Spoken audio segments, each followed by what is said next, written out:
بيبدأ المسلسل في قصر ضخم وقت عصر جوسون اللي استمر ل 600 سنة وبعد كده انتهى، بس استمرت السلطة للعيلة المالكة. وبننتقل بعد كده لسنة 2009 في مدرسة للأغنياء والمستويات العالية مع شلة طلبة داخلين، وبيبان إن الكل بيخاف منهم، وساعتها بتظهر بطلتنا وبتخش وسط الطلبة وبتعرف إنها طلعت المركز الأول كالعادة. بتواجه كلامها لواحد من الشلة واسمه مين، وبتقوله انه خسر قدامها زي كل مرة، بس هو بيقول لها انها تعرف مكانتها قدامهم لانها عمرها ما هتوصل لمستواهم. بس هي بتهدده انها تشتكي لو ما خدش باله من كلامه، فبيخاف وقتها وبيمشي وهي بتضحك وبتمشي. بتروح بعد كده سونج المكتب المدير، وساعتها بيديها قطعة نادرة من العصر التاريخي بمناسبة نجاحها، وبيعرفها ان القطعة دي كانت لابن غير شرعي بس كان معروف بذكائه. فبتتضايق سونج من كلامه، ولما بتخرج من عنده بترمي القطعة اللي اداها لها. وبتروح بعد كده المستقبل مع سونج وهي في اجتماع، وبيكون واضح ان الكل بيخاف منها، وبنعرف ان الفريق بتاعها خسر في الصفقة الأخيرة بتاعتهم. بيكون الكل مرعوب من رد فعلها بعد الخسارة، وبيحاولوا يبرروا ليها السبب،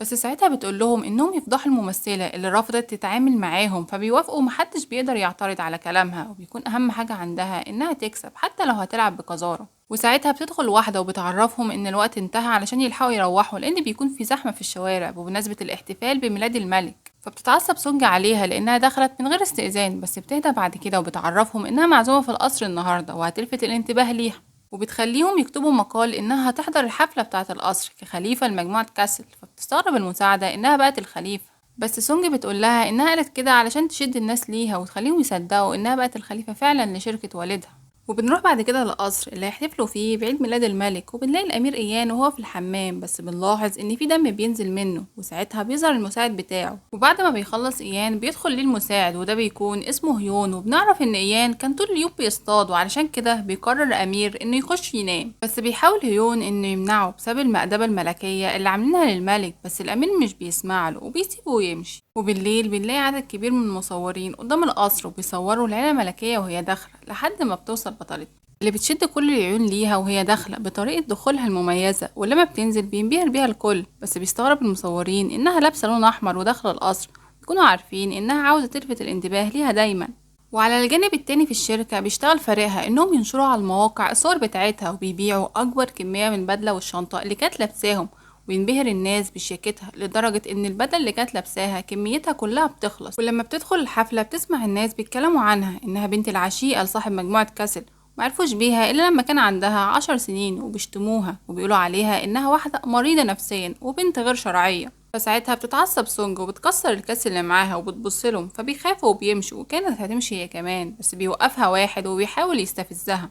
وبنعرف ان ده يبقى اخوها الكبير، وبيضحك عليها بسبب ان مبيعاتها قلت اخر فترة، بس سونج بتتغاظ منه لدرجة انها مسكت الكرافتة بتاعته وشدتها، وساعتها فضل اخوها يكح، بس بتقاطعهم واحدة وبتعرفهم انهم يروحوا للقاعة. وساعتها بنلاقيها هي واخوها قاعدين في اخر صف ومش شايفين اي حاجة لانهم مش من العيلة المالكة. وبيكون الاحتفال ده كله معمول للملك اللي طلع في الاخر طفل صغير، بس بيستغرب اخوها انهم لسه ما بدأوش. فبتعرفوا سونج انهم مستنيين الامير الاكبر ايان. في اللحظه دي بيخش ايان وبيقف للكل، وبيتبسط الملك الصغير اول ما بيشوفه وبيبان انه بيحبه.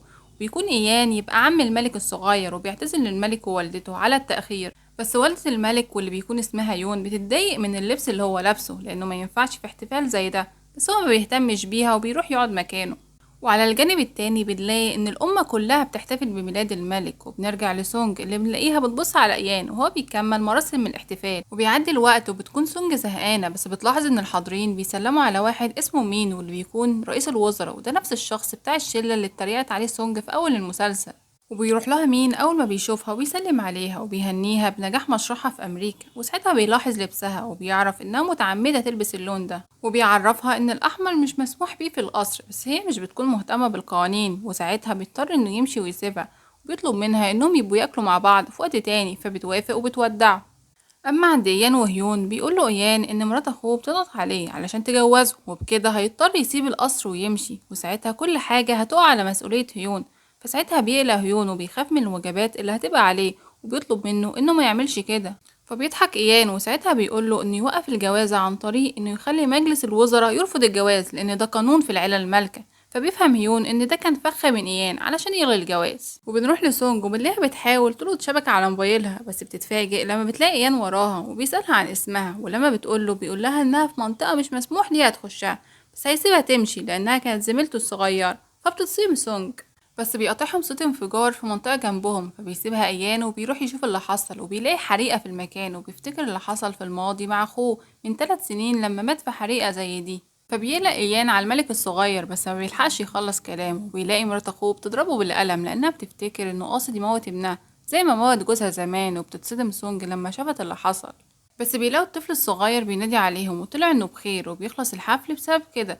وبتخرج سونج وهي مصدومة، ولما بتركب العربية مع المساعدة بتسألها عن إيان وعن سبب كرهها ليه، بس هي بتنكر. وساعتها بتفتكر الماضي لما كانت بتفتح باب الملعب بتاع مدرستها علشان تلعب بالسهام، بس ساعتها بيقيد نور المكان كله، وبيظهر إيان وبيتحداها في مباراة، وبنعرف انهم كانوا في نفس المدرسة، بس سونج بتكون اصغر منه. وساعتها بيقول لها ايان ان ممنوع عليها انها تخش المكان ده، وبيهددها انه ممكن يبلغ عنها، بس هي ما بتخافش منه، وبتعرفه انها مستعدة تعمل اي حاجة مقابل انها تعيش زي ما هي عايزة. وبتوريه انها سرقت المفتاح بتاع مين علشان تخش هنا، وبتمشي. فبيضحك ايان على تصرفاتها. تاني يوم بنروح لمكتب ايان، وبيلاقي ان يون دخلت مكتبه وبتعتذره عن اللي حصل، وانها خافت على ابنها الصغير. وبنعرف انها متغاظة من ان الكل زعل علشان ضربته، ومحدش خاف على ابنها الصغير. بس ايان بيقول لها ان ده مش ذنبه، وبيزعلها. وبنعرف ان اللي مضايقها ان ايان مش محتاج التاج علشان يبقى الملك، لان الكل ببيخاف منه ومعتبرينه الملك ومتجاهلين ابنها الصغير. وساعتها بتطلب منه يون انه يتجوز واحده هي هتختارها، ولما بيعرف المساعد بيتصدم انه وافق، وبيستغرب لانه كان دايما بيرفض. اما سونج فبنلاقيها بتتخانق مع والدها لانه قرر يجوزها، وبتكون فاكره انه عاوز يخلص منها لانها الابنه الغير شرعيه، وبتسيبه وبتمشي وهي رافضه قراره. بنروح لايون وهي قاعده مع لورد اسمه يونج، وبتحكي له انها متضايقه من حب الشعب والناس لايان.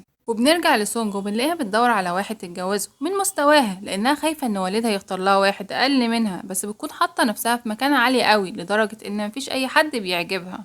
بس ساعتها بتفتكر ايان، ولما مساعدتها بتعرف انها بتفكر تتجوز الامير ايان بتتصدم، بتقول لها انه مستحيل، وبتحس انها اتجننت خلاص. اما ايان فبيكون في اوضته في مقر خاص بيه بعيد عن القصر علشان يرتاح، وبيخش عليه المساعد واللي بيكون متضايق بسبب كلام الناس على لبسه ساعة الحفلة. بس الامير مش بيكون مهتم بالكلام ده، واللي بيكون شاغل تفكيره هو الحقيقة اللي حصلت. بس بيعرفوا المساعد انهم للاسف لسه ما توصلوش لحاجة. وفي الشركة عند سونج بنلاقي الموظفين متجمعين وبيقروا الاخبار عن ايان، وبيبان ان الكل معجب بيه. وبنعرف ان كل الشعب بيحب ايان وبيحترمه.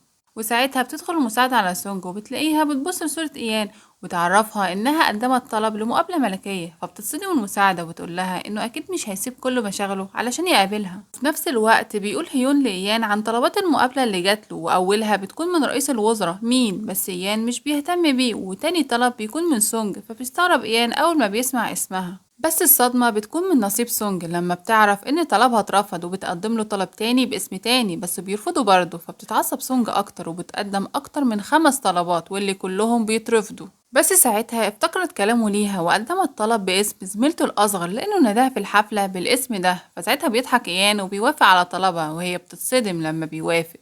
وبتروح علشان تركب عربيتها وتروح له مكانه اللي في المقر. وبتوصل الأخبار ليون إن سونج زارته، وبنعرف إن في جاسوس في المقر، وبتطلب يون من مساعدة إن كل أخبار إيان توصل لها. ونرجع للأمير اللي لما بتدخل سونج ليه بيسألها عن سبب وجودها، فساعتها من غير مقدمات بتطلب منه إنهم يتجوزوا. وهنا بتخلص الحلقة الأولى من المسلسل، واستنوا الحلقات الجاية اللي أول ما تنزل هنلخصها. وعرفوني رأيكم في الكومنتات.